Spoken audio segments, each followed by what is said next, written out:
네, 그동안 실손보험이 있는데도 청구하기가 귀찮아서 아예 포기하신 적 있습니까?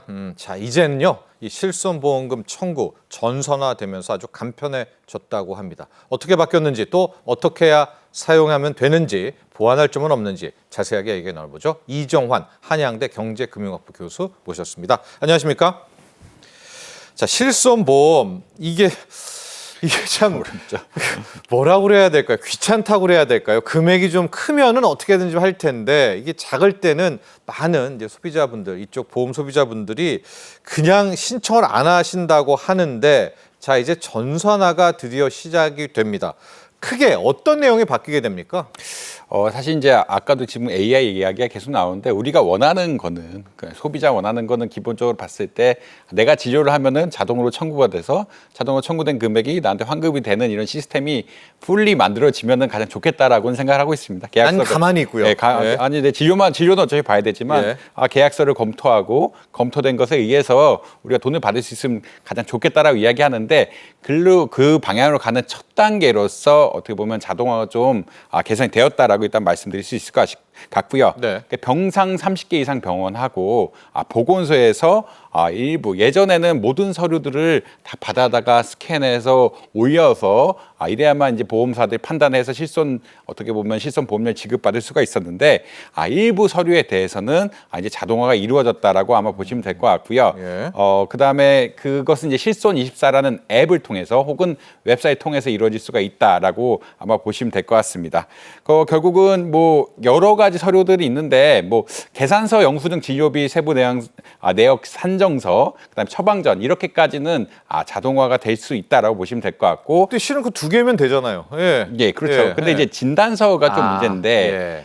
진단서가 지금 갈등이 좀 있습니다. 진단서까지 주면은 보험사들이 모든 정보를 다 가지게 되면서 이게 좀 악용될 수 있지 않느냐가 의협의 견해인 것 같고요. 예. 나머지 것들은 약제비 계산서는 지금 그러니까 죄송합니다. 약국이 이게 전산화가 아직 안 됐기 때문에 네. 되지 못한다라고 보시면 될 것 같은데 진단서 하나는 아직까지는 아마 차후에도 떼야 될 가능성이 굉장히 높다라고 말씀드릴 수 있는데 아까 말씀드린 것처럼 영수증, 진료비, 세부 내역 산정서, 그다음에 처방전 이런 것들은 자동으로 넘어갈 수 있게끔 예. 해놨다라고 아마 이해하시면 될 것 같습니다. 결국은 병원비를 결제한 내역을 바탕으로 해서 네이버라든지 카카오라든지 앱을 통해서 이렇게 마이데이터를 사용하는 업체라든지 네. 이 앱을 통해서 자동으로 전선 청구가 가능하게끔 되었다라고 보시면 될 것 같고 아까 말씀드린 진단서라든지 약제비 계산서는 아직까지는 받아서 좀 내야 되는 이런 상황들이다라고는 아마 말씀드릴 수 있을 것 같습니다. 약국 쪽 라인인 약제비는 이제 따로 해야 되고요. 약국이 전산화가 안 돼서 이쪽 병원 쪽도 진단서 부분 일단 뒤에 다시 한번 또 이건 언급을 해 주시기 바랍니다. 이게 되게 궁금하잖아요. 나도 실손보험 들었는데 나는 포기한 적 많아. 포기한 실손보험금의 규모 이것도 파악이 됩니까? 이 귀찮아서 포기했든 뭐 어떻게든 포기했든. 사실 우리나라 실손보험 가입자가 깜짝 놀랄 정도로 많습니다. 3,997만 명이 가입됐다고 이야기를 하고 있고요. 제2의 건강보험이죠. 그렇죠. 보통 아기 때부터 실손보험이 예. 다 가입이 돼 있기 때문에 어린이 실손보험, 그다음에 직장 실손보험 이런 것들 다 가입이 돼 있기 때문에 보험의 가입 커버리지가 굉장히 넓다라는 걸 말씀드릴 수 있겠습니다. 근데 작년 2023년 기준으로 봤을 때 실손보험기금 미청구액이라고 이야기하죠. 네, 미청구액. 미청구액이라고 이야기하는데 그게 한 3,211억 정도 된다라고 말씀드릴 수 있을 것 같습니다. 추산해봤더니 3천억 가량 되는 돈이 미청구 상태로 남아 있더라라는 그런 계약이 나오고 있고요. 예. 뭐 보자라고 하면은 5명, 그러니까 소비자원 같은 데서 이제 설문 같은 걸 하지 않습니까? 설문 같은 거 하면은 특히나 이제 소액의 금액에 대해서는 5명 중 2명 정도는 네. 청구하지 않는다라는 그런 이야기가 나올 정도로 생각보다 그 앵커님 말씀하신 것처럼 큰 금액은 무조건 받으려고 열심히 하지만 작은 금액은 또 진단서 발급반에 돈 내야 되거든. 돈 내야 되고 네. 이런 복잡한 절차들 병원에 또 가서 서류 떼서 앱에 올리는 이런 다수의 절차들 때문에 포기하는 경우들이 굉장히 많다라고 보시면 될 것 같습니다. 한 5분의 2 정도는 포기한 경험들도 있고 맞네요. 작으면 액수가 작으면 작을수록 이것을 포기하는 경향들이 많아지고 있다라고 보시면 될 것 같습니다. 그래서 한 3천억 가량이 매년 미청구액이 나오고 있기 때문에 이런 것도 사실 돌려주는 게 맞지 않느냐라는 견해가 많다라고 아마 이해하시면 될 것 같습니다. 네, 조금 더 들어가 보죠. 실손보험 청구 전산화 어떻게 합니까? 이제 어떻게 하라는 겁니까? 이제 앞으로요? 기본적으로 이제 앱을 통해서 하라는 이야기고, 앱, 예. 앱을 통해서 하라는 이야기고요. 그다음 웹페이지 통해서도 가능한데 이제 실손24라는 웹을 통해서 가능하다고 보시면 될 것 같고 네. 일단 로그인 해야겠죠. 로그인하고 저 앱에 예, 앱에 들어가세요. 앱에 들어 로그인하고 그다음 보험 계약을 조회하고 네. 그다음 병원을 선택하고 병원의 어떤 진료 일자라든지 내역 같은 걸 선택을 해서 확인하고 이제 청구를 할 금액에 대해서 또 청구를 해야겠죠. 예. 그다음에 청구 내용 확인 뒤 전송을 하게 되면은 전산화된 부분에 대해서는 보험사로 바로 넘어간다라는 큰 메시지라고 아마 보시면 될 것 같습니다. 예. 아까 말씀드린 다수의 서류들 중에 계산서, 뭐 영수증, 진료비, 세부 내역 산정서, 처방전 등은 자동적으로 넘어갈 수 있다라고 아마 이해하실 수 있을 거고 지금 흐름이 쫙 나오죠. 근데 일반적인 앱 쓰는 거랑 비슷합니다. 앱 쓰는 거 비슷한 것처럼 로그인해서 내가 무슨 보험을 가지고 있는지 조회를 해봐야 되고 그다음에 병원을 선택해서 진료 일자 선택하고 무슨 진료 받았는지 내역을 선택해서 그 내역에 대해서 자기가 신청하고 싶은 내역들을 청구서 작성해서 청구한다라는 큰 프로세스라고 아마 이해하시면 될 것 같습니다. 네. 그런데 지금 들어보면 토스라든가요, 네이버 페이 이쪽 라인도 이용이 됩니까? 여기도 같이 되는 건가요? 청구 전산화가 자동 전산화가? 예, 이쪽에서도 결국 마이데이터라는 서비스를 이용하기 때문에 그러는 건데 자기가 데이터를 공유할 수 있는 권한을 부여한다라고 하면은 예. 토스라든지 네이버 페이, 토스 등을 통해서도 지급이 가능하다라고 그러니까 청구가 가능하다라고 이해하시면 될 것 같고요.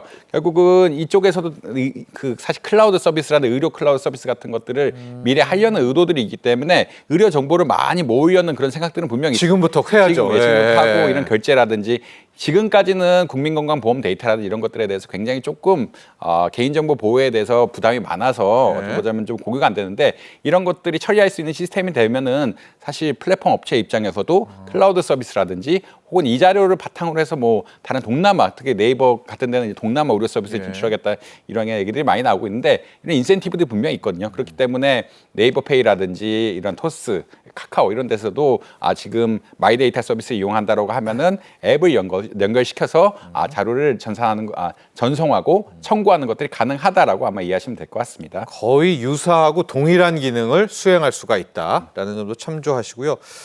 주의해야 될 점들, 체크해야 될 체크 포인트가 좀 있을까요?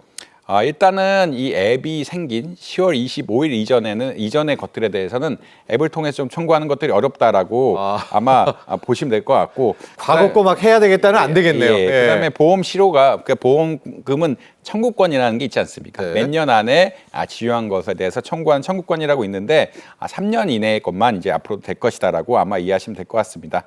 대신에 이제 앱을 못 쓰시는 어르신 분들에 대해서는 대리 청구, 자기가 대리인을 지정해서 자녀들이라든지 이런 분들을 통해서 대리 청구하게 가능하게끔 그러니까 어르신들이 사실은 병원에도 많이 가고 진료도 많이 보는데 사실 앱 같은 거 사용하기 어렵고 스캔 같은 것도 잘 못 하시니까 예. 이런 것들이 어려웠던 지점들이 많았는데 고령층의 경우 자녀들을 통해서 대리로 하는 경우도 가능하다고 보시면 될 것 같고 미성년자의 경우에는 이제 전산 가족관계 확인 결국은 미성년자 청구하기는 어려우니까 가족관계 확인을 통해서 부모가 청구하는 것들이 가능하다라고 아마 이해하시면 될 것 같습니다. 네. 또 중요한 부분이 하나가 있는데요. 이걸 왜 하느냐? 일단 소비자들, 우리 국민들이 편할 수도 있죠. 그런데 이런 활동, 이런 앱이 이런 전산화가 과잉 진료를 막는다. 요게 잘 이해가 안 될 수도 있거든요. 이게 어떤 메커니즘으로 이게 활성화되면 과잉 진료가 안 되는 건가요?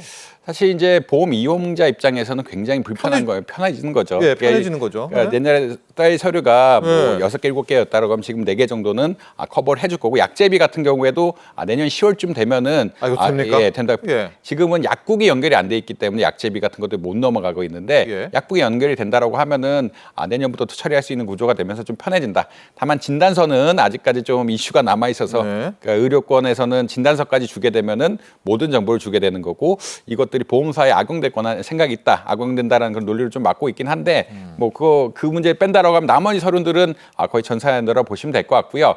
이에 따라서 예전에는 한번 아프면은 또 서류 받으러 가서 도장 받고 또 진단서 돈 내고 각종 것들이 많았는데 이런 것들을 한꺼번에 처리할 수 있는 장점이 있다.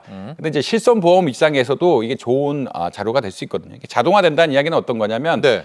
데이터 전산화된다는 이야기고요. 데이터 전산화된다는 이야기는 특정 진료가 과잉으로 나가는 보험들에 대해서 과잉 진료를 하는 것이 아니냐라고 소송을 한다든지 보험사가 보험사가 지금 봤을 때 너무나 이게 어떤 항목들 특정 항목들이 지나치게 A 병원에서 많이 나가는 것 같다라는 그런 의심이 들게 되면은 이게 좀 부담으로 그러니까 보험사 입장에서는 이게 일종의 보험 사기 아니냐. 그러니까 압박할 수 있다. 그러니까 안 아픈 환자들한테 과잉 진료를 하면서 보험금을 나가게끔 하면 사실 이게 보험 사기거든요. 예. 보험 사기가 아니냐라는 이런 쪽으로 몰고 갈 수도 있기 때문에 병원 측 입장에서 좀 조심할 수밖에 없는 상황들이다.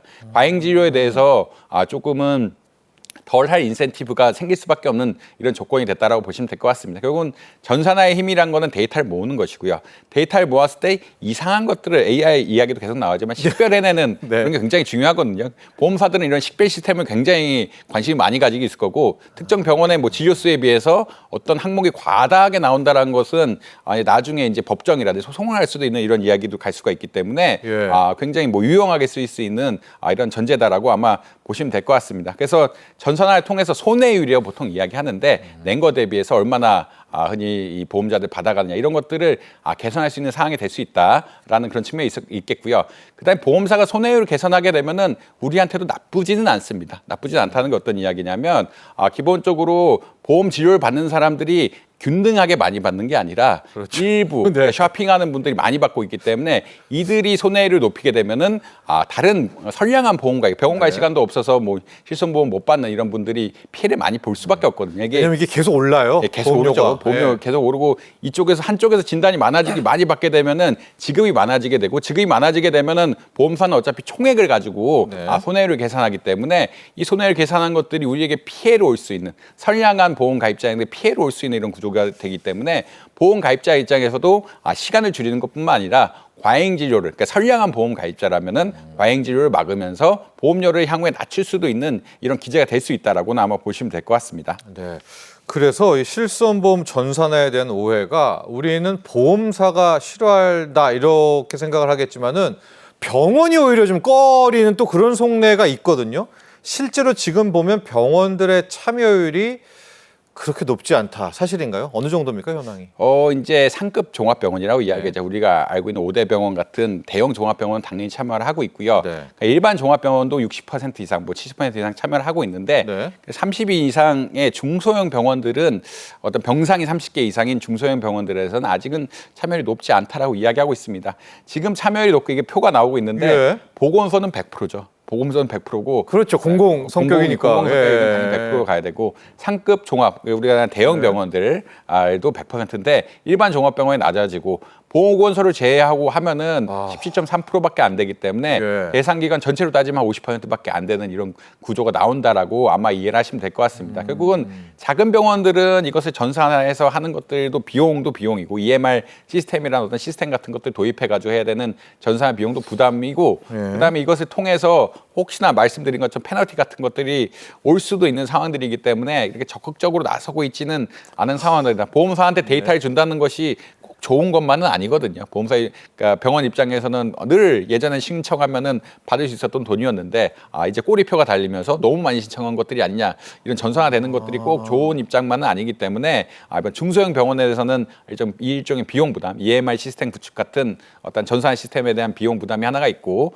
두 번째로는 이걸 해서 수익이 늘어나면 좋은데 꼭 늘어날 것 같지 않다라는 이런 부담 같은 게 겹치면서 조금 참여율이 낮다라고 아마 이해하시면 될 것 같습니다. 자, 저 EMR 시스템 한 번만 더 이야기를 해주십시오. 지금 통계를 좀 보니까 병원 중에서도 중형 병원은 오히려 이 전산화를 꺼려 하거든요. 뭐 소형 병원이라든가 거기에 저 전자 의무 기록이라는 측면도 좀 있는데 저 설명 좀 부탁드리고 그런 게 있네요. 병원은 진짜로 탁탁 돈 받다가 보험사에서 이제는 이런 거 쭉 자료 좀 가다가는 전화가 올 수도 있겠네요. 보험사에서. 그런 점들이 꺼려진다는 거죠.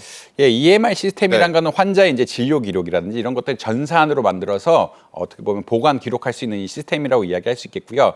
이렇게 전산화되면 어떤 이야기가 생기냐면 보험사에 갔을 때 보험사 엑셀 파일로 다 들어간다는 이야기입니다. 그러니까 우리가 특별히 손을 쓰지 않아. 예전에는 보험사에서 하나하나 모아가지고 이런 것들 해야 되는데 자동적으로 모일 수가 있다라는 그런 것이라고 보시면 될 것 같습니다. 예. 대학병원 같은 경우에는 자체 EMR 시스템 워낙 이제 진료 같은 것들이 복잡하고 교수님들이 이렇게 다 하다 보니까 복잡한 시스템을 가지고 있는데 중소형 병원들은 아무래도 다른 데서 사서 써야 되거든요. 그러니까 그만큼 할 필요가 없는데 사서 써야 되기 때문에 이 비용에 대해서 보험사가 내야 되느냐 자기가 내야 되는 이견 갈등 같은 것들이 있었다라고 아마 이해하실 수 있을 것 같습니다. 근데 이제 최근에는 보험업계가 적극적으로 나서가지고 이런 과잉진료 같은 것들 막고자 해서 한 1,200원 가량의 한 예산 같은 것들을 편성해서 적극적으로 나서고 있다라고 아마 이해하시면 될 것 같고요.